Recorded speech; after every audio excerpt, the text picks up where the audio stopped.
Assalamualaikum warahmatullahi wabarakatuh. Perkenalkan, nama saya Alia Dirga Pratiwi dengan NIM 904002224 dari kelas akuntansi A.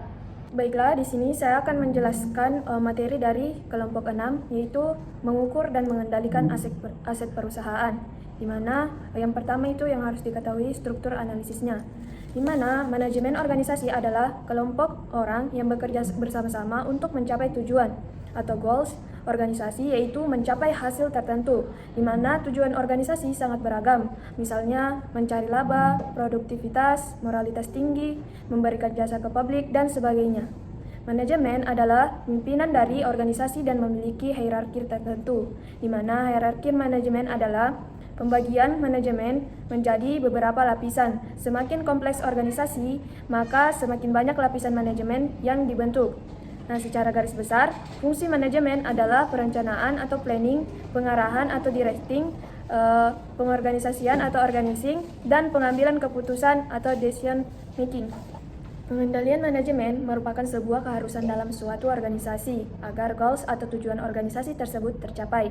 Salah satu pandangan berargumentasi bahwa sistem pengendalian manajemen harus sesuai dengan strategi perusahaan. Suatu perusahaan harus dapat dikendalikan dengan adanya perangkat-perangkat pada tempatnya untuk memastikan bahwa tujuan strategisnya dapat dicapai. Tatkala pentingnya adalah pengendalian atas aset perusahaan. Menurut Kamus Besar Bahasa Indonesia, aset adalah modal kekayaan atau suatu yang memiliki nilai tukar. Sementara itu, mengacu pada PSAK nomor 16 revisi tahun 2011, aset atau aktiva merupakan seluruh kekayaan milik individu atau kelompok atau badan usaha.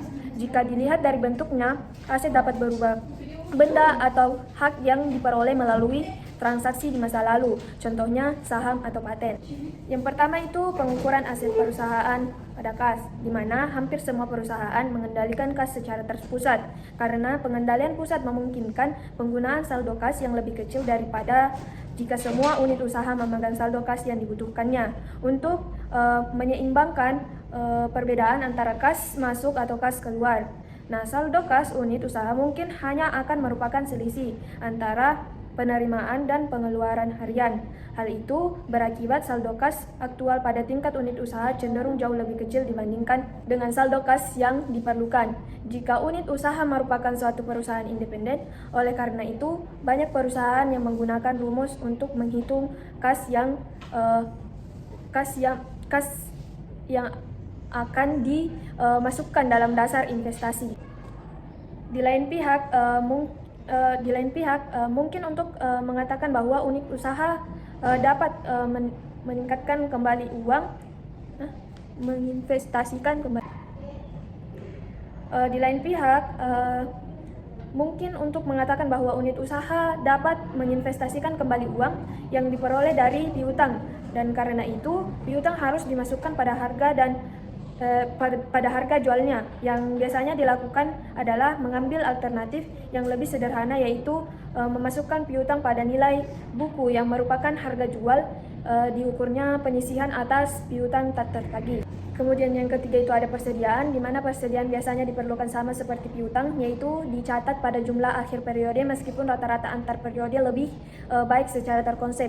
Nah, jika perusahaan menggunakan last in first out LIFO untuk tujuan akuntansi keuangan, maka metode penelitian lain biasanya digunakan untuk pelaporan laba unit usaha karena persediaan LIFO cenderung sangat rendah pada periode terjadinya inflasi. Jadi dalam kondisi-kondisi tersebut, persediaan sebaiknya dinilai pada biaya standar atau rata-rata, dan biaya yang sama sebaliknya digunakan untuk mengukur harga pokok penjualan pada laporan laba rugi unit usaha. Kemudian ada modal kerja secara umum, di mana perlakuan modal kerja sangatlah bervariasi. Pada satu sisi, perusahaan memasukkan seluruh aktiva lancar ke dalam dasar investasi dengan tidak mengeliminasi kewajiban lancar. Nah, modal kerja adalah aktiva lancar yang dikurangi dengan kewajiban lancar. Nah, metode tersebut adalah berlandaskan dari sudut pandang motivasional jika unit-unit usaha tidak dapat mempengaruhi hutang atau kewajiban lancar lainnya. Namun, metode tersebut menyatakan terlalu tinggi jumlah terlalu tinggi jumlah modal korporat yang diperlukan untuk mendanai unit usahanya, karena kewajiban lancar merupakan sumber modal yang seringkali dengan biaya bunga sama dengan nol. Kemudian ada properti, pabrik, dan peralatan atau aktiva tetap, di mana dalam akuntansi keuangan aktiva tetap awalnya dicatat pada biaya perolehan dan biaya ini dihapuskan sepanjang umur ekonomis aktiva melalui penyusutan. Dan hampir semua perusahaan mengatakan pendekatan yang sama dalam mengukur profitabilitas atas dasar aktiva dari unit usaha. Nah, hal ini menyebabkan permasalahan serius dalam penggunaan sistem tersebut untuk tujuan yang dimaksudkan. Nah, permasalahan tersebut akan dianalisis pada bagian-bagian seperti akuisisi peralatan baru. Kemudian ada nilai buku kotor, dan selanjutnya ada disposisi aktiva, kemudian ada penyusutan anuitas, dan metode penilaian yang lain. Selanjutnya itu return on investment dan EVA atau economic value added, di mana yang pertama itu return on investment, yaitu tingkat pengembalian atas investasi. Nah, return on investment atau ROI ini adalah alat ukur yang digunakan untuk mengukur kinerja sebuah pusat investasi yang merupakan rasio perbandingan antara pendapatan yang dilaporkan dalam laporan keuangan dengan aktiva yang digunakan menurut Anthony dan Govindarajan 2007. Ada beberapa pendapat lain dari para ahli, yaitu menurut Sustrisno 2001, yaitu return on investment atau ROI yang merupakan kemampuan perusahaan untuk menghasilkan keuntungan yang akan digunakan untuk menutupi investasi yang dikeluarkan. Sedangkan menurut Sofian Harahap 2007, di mana rasio ini menunjukkan beberapa persen diperoleh laba bersih baik diukur dari modal pemilik. Hampir semua perusahaan yang memiliki pusat investasi mengevaluasi unit-unit usahanya berdasarkan ROI dibandingkan yang menggunakan EVA. Adapun beberapa keuntungan dari ROI, yaitu ROI merupakan pengukuran yang komprehensif di mana semua mempengaruhi laporan keuangan yang tercantum dari rasio ini. Kemudian ROI mudah dihitung, mudah dipahami, dan sangat berarti dalam pengertian absolut. Kemudian ROI juga merupakan denominator yang dapat diterapkan ke setiap unit organisasi yang bertanggung jawab terhadap profitabilitas tanpa memperdulikan ukuran dari jenis usahanya.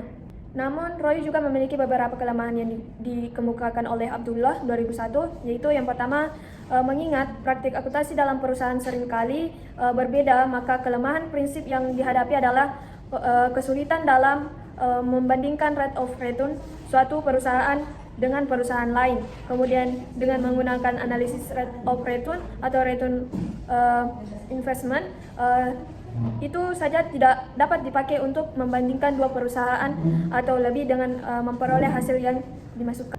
Adapun 4 alasan yang membuat lebih unggul dari ROI, yaitu yang pertama dengan EVA, seluruh unit usaha memiliki sasaran laba yang sama untuk perbandingan investasi. Kemudian yang kedua itu keputusan-keputusan yang memungkinkan ROI suatu pusat investasi dapat menurunkan laba keseluruhan. Kemudian yang ketiga itu tingkat suku bunga yang berbeda dapat digunakan untuk jenis aktiva yang berbeda pula. Kemudian yang keempat itu EVA berlawanan dengan ROI memiliki korelasi positif yang lebih kuat terhadap perubahan-perubahan dalam nilai pasar perusahaan.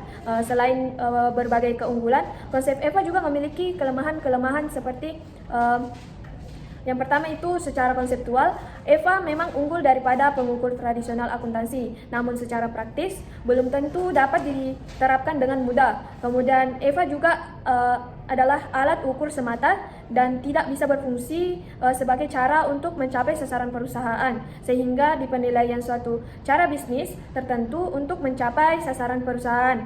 Kemudian EVA juga hanya menggambarkan penciptaan nilai pada 1 tahun tertentu. Kemudian masih mengandung unsur ketergantungan atau tinggi rendahnya EVA dapat dipengaruhi oleh gejolak di pasar modal. Kemudian selain itu, EVA yang dianggap atau dipandang bukanlah tolak ukur kerja keuangan perusahaan dan kurang memperhatikan aspek non-keuangan sehingga tidak komprehensif. EVA juga mengukur aktivitas-aktivitas penentunya. Nah, adapun beberapa alasan mengapa penciptaan nilai pemegang saham menjadi sangat penting bagi perusahaan, yaitu diantaranya dengan mengurangi resiko pengambilan atau take over, kemudian menciptakan nilai tukar untuk agresivitas dalam merger dan akuisisi, dan kemudian mengurangi biaya modal sehingga memungkinkan investasi yang lebih cepat untuk pertumbuhan di masa depan. Kemudian materi selanjutnya itu pendekatan alternatif mengevaluasi manajer, di mana dengan melihat kelemahan dari ROI, seperti yang saya jelaskan tadi, mengejutkan bahwa ROI digunakan secara luas. Diketahui dalam pengalaman pribadi bahwa kesalahan konseptual ROI untuk mengevaluasi kinerja adalah nyata dan menyebabkan timbulnya perilaku disfungsional dari para manajer unit usaha. Tetapi dari kesalahan tersebut tidak dapat ditentukan karena hanya sedikit jumlah manajer yang mau mengakui adanya kesalahan tersebut, dan banyak yang tidak menyadari bahwa kesalahan tersebut terjadi. Dan saat disarankan untuk menggunakan EVA sebagai perangkat pengukuran kinerja, namun EVA tidak menyelesaikan seluruh masalah yang berkaitan dengan perhitungan aktiva tetap, kecuali metode penyusutan anuitas dipergunakan, dan hal ini jarang dilakukan dalam praktik bisnis sehari-hari. Dan jika metode nilai buku kotor dipergunakan, suatu unit usaha dapat meningkatkan EVA-nya dengan cara mengambil tindakan yang bertentangan dengan kepentingan perusahaan. Kemudian jika metode nilai buku bersih digunakan, maka EVA akan langsung meningkat karena berlalunya waktu penggunaan. Kemudian lebih lanjut lagi, EVA akan tertekan untuk sementara oleh investasi baru karena tingginya nilai buku bersih dan pada tahun-tahun sebelumnya atau awal. Kemudian EVA juga menyelesaikan masalah yang timbul dari perbedaan potensi laba. Kemudian seluruh unit usaha tanpa melihat profitabilitasnya akan termotivasi untuk meningkatkan investasi jika tingkat pengembalian investasi melebihi dari tarif yang ditentukan oleh sistem pengukuran. Kemudian materi selanjutnya itu mengevaluasi kinerja ekonomi, di mana laporan-laporan ekonomi merupakan instrumen yang agnostik. Kemudian laporan tersebut memberikan indikasi apakah strategi unit usaha yang sekarang sudah memuaskan, dan jika tidak, keputusan apa yang harus diambil untuk unit usaha tersebut memperbesarnya. Kemudian memperkecil, mengubah arah, atau menjualnya.